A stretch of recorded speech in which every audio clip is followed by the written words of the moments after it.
ડાંગ જિલ્લાના મુખ્ય મથક આહવામાં બપોર બાદ વાતાવરણમાં પલટો આવ્યો અને ગાજવીજની સાથે મુશળધાર વરસાદ પડ્યો। ભારે વરસાદને કારણે રસ્તા પર નદીઓ વહેતી થઈ હતી। આહવા તાલુકામાં 1 કલાકમાં 2 ઇંચ વરસાદ નોંધાયો હતો।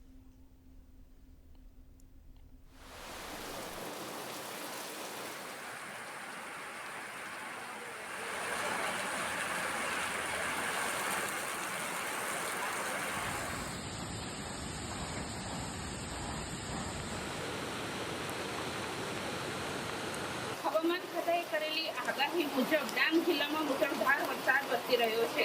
બપોર બાદથી વાતાવરણમાં પલટો આવ્યો હતો। ભારે બપોરા બાદ ડાંગ જિલ્લાના આહવા તાલુકામાં 1 જ કલાકમાં 2 ઇંચ જેટલો વરસાદ નોંધાયો છે।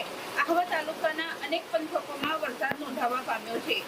આજ રોજ ગાજવીજ સાથે પડેલા વરસાદને કારણે રસ્તાઓ ઉપર નદી વહેતી હોય તેવા દ્રશ્યો ખડા થયા હતા। ડાંગ જિલ્લાથી મુનીરા શેખનો રિપોર્ટ।